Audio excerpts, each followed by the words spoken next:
Yan. Tapos ito yung isa, yung copper tone daw. Yung, alam nyo, inamin ko naman noon pa sa inyo na hindi ako masyadong marunong sa mga foliage. Ha? Ito lang, ayan. Medyo naaano yung iba.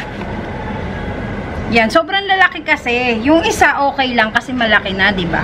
Pero ito, puro ganun yung nilagay niya. Syempre malulungkot yung ugat niya. Wala na siya ibang nilagay na mixture kundi yun lang. Uling tsaka ano lang. Uling tsaka sobrang lalaking coco cubes. Ano ba naman 'yan? Pero hiwa-hiwalayin ko na lang. Mas maganda kasi kapag medyo maliliit lang yung coco cubes pag sa Anthurium. Yun yung napansin ko, ha. Wala man lang siyang kahit na anong mixture na nilagay. Yun lang. Kawawa tuloy yung halaman. Buti na lang ang Anthurium talaga matibay.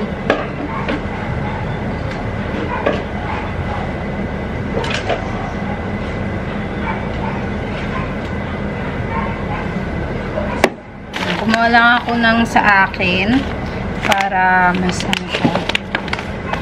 Halo ko lang sa pinaglagyan niya mixture. Kaya alam nyo, napansin nyo ba na pag sa ibang bansa, kadalasan ang inilalive nila is Anthurium na mga ganito. Kasi, sobrang tibay niya sa mga shipment. Unlike sa mga philo, mahirap pa si philo kasi masisira yung dahon nun. Malulusaw, mag-acclimate. Pero yung mga foliage, sobrang tibay. Yun yung napansin ko talaga. O, diba? Mas presentable siyang tignan. Tsaka, mas gaganda to. Kasi, nalagyan na siya ng maayos na mixture. Eto na yung itsura niya ngayon. O, diba? Mas presentable siyang tignan. O, ganyan siya dyan. Nilagay ko na lang din yung coco cubes niyan. At saka yung, yung uling na maliliit. Hindi ko sinama yung sobrang laki. Ayan, yung mga ganyang kaliliit lang. Ito, si Tricolor. Sa mga interested, please, pa-message sa page. Ganun nga tayo. Sobrang, naman. Ayan. Doon sa mga interested, pa-message ako sa page, ha. Ayan. May mga lambing pa yung presyo dito, kaya walang problema. Ito, ganyan naman siya. Ayan siya. Curly something siya, pero ito yung bagong lip niya. Hindi ko alam kung ano yung ilalabas pa na kulay nito. Pero may papalabas pa ulit siyang dahon, ha. Minsan kasi ang foliage, biglang gaganda yung dahon niyan, pag tumagal. Lalo na kapag nabigyan ng magandang na magandang sunlight, biglang lalabas yung niya, yung dahon. Kaya ayan. Ito. Message lang kayo sa page sa mga interested. Ayan, inayos na natin siya. Ito naman yung akin. Ayan. Si Papi na King of Spade ba? Basta may mixed breed ni Papi. Ayan siya. Ina-out ko na lang to ng 950. Matagal na to. Pero, ayan. Ito na yung bagong sulo niya. Ito, ganito nakaganda. At may bago pa ulit siyang palabas. Ito yung bagong palabas niya. Ha? Sa interest. So, ito lang. Tapos, yung pinaglagyan ng mga uling, itatapon ko lang dun sa lalagay ko dun sa ko. Sa aking halamanan dito. Ang lalaki ng mga uling niya, oh. Ayan, oh. Maganda naman talaga yung uling. Lalo na kung ang uling na ginamit is yung pine bark. Yung sa pine. Ano ba tawag dun? Yung sa pine. Sa pine.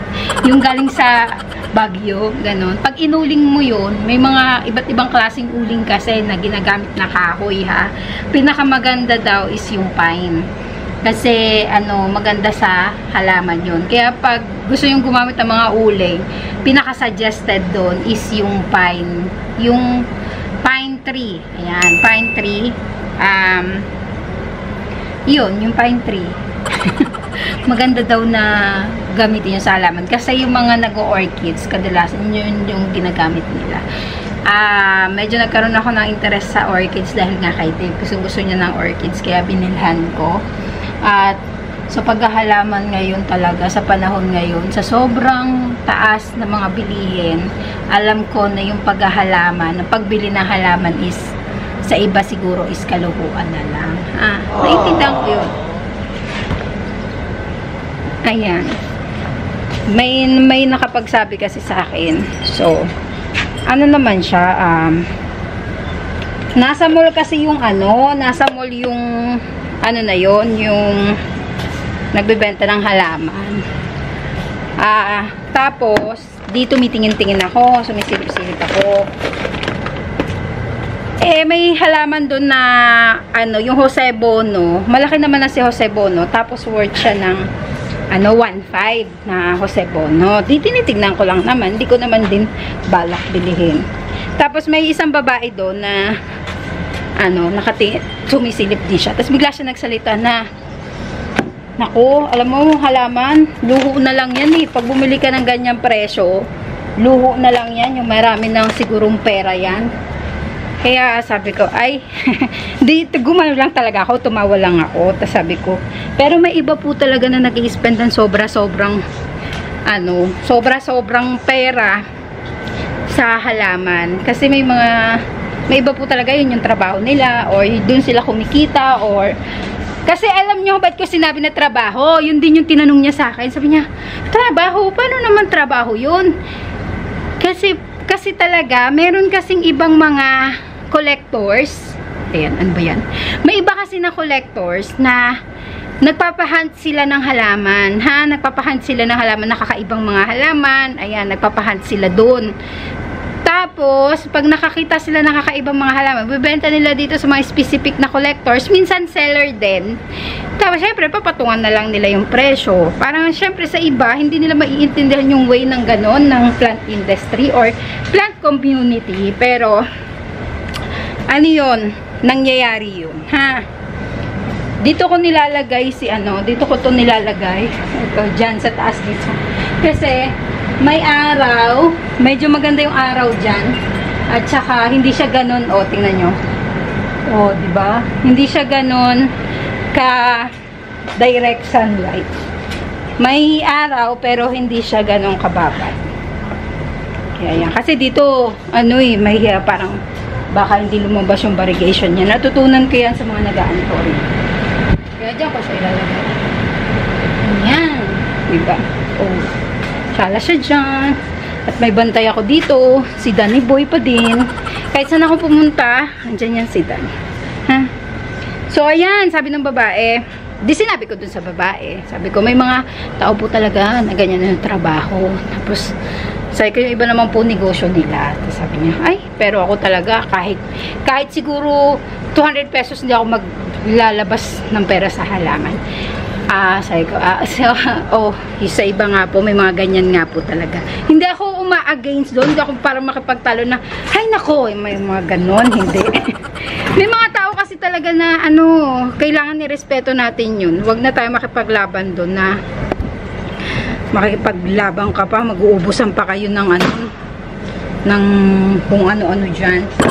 Para lang ma-improve mo yung sarili mo. Ako talaga, may mga ganyan nga po talaga. Ganun na lang ako, para tapos na. Pero naiintindihan ko naman sila. Naiintindihan ko yung way na yun. Dahil sa taas din naman talaga ng bilihin ngayon. Uunahin mo pa ba yung paghahalaman? Unahin mo pa ba yung gustong-gusto mong halaman kesa sa kakainin na ng pamilya mo? Uunahin mo pa ba yung favorite mong halaman para sa pangbayad ng ng tuition fee, pambayad ng kuryente, tubig, pagbili ng pambili ng pagkain, 'di ba? Unay mo pa ba 'yan? Kasi minsan kapag may sobra tayong pera, syempre sabihin natin, ay bibili ko 'to ng halaman. May ibang tao naman na ay may sobrang halaman, ay ipapasyal ko yung mga anak ko, ipapasyal ko yung asawa ko, ipapasyal ko yung nanay ko, 'di ba? May mga ganyan. Kaya iba't iba naman talaga. Pero aminin na natin, iba na talaga yung community ngayon sa paghahalaman. Mas malawak na yung ginagalawan ng mga baguhan sa halaman. Mas malawak na kasi mas marami na silang option. Unlike dati. Dati kasi talaga parang naging opportunity yun ng iba sa mga baguhan na naghahalaman nung lockdown. Naging opportunity nila yon para maging business. Naging opportunity nila yon para mas lumaki yung kita nila. Kaya, yan naman yung mga ways na yon.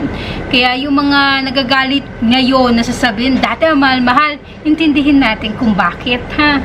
Pag tayo mag-rant dyan, ang dami ko nababasa eh. Lalo na dun sa mga, group, ang dami. Pero, intindihin natin yan kung bakit ganun noon at ngayon, kasi natuto na yung mga ngayon. At marami na talagang collectors na nagbebenta na rin ngayon. Nakaisip na rin sila ng magbenta-benta. Kasi, yun din yung way para makakuha ka ng gusto mong halaman, ha. Hindi naman ako against sa mga nag-i-invest talaga na sobrang mahal sa halaman. Meron nga.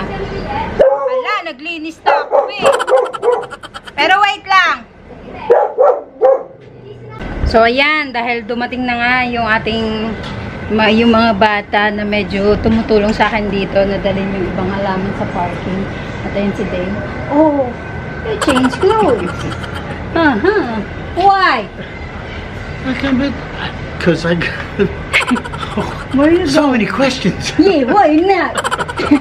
I'm a smoke. Okay. So, yun na nga, sa lahat ha, abangan ninyo. Wala lang kami medyo maipakita ngayon ni Dave kasi kami ngayon sa bahay. Pero, marami-rami tayong gagawin. Suggest kayo kung ano pa man. Kaya sa inyo lahat, God bless, stay safe, at see you po sa ating next video.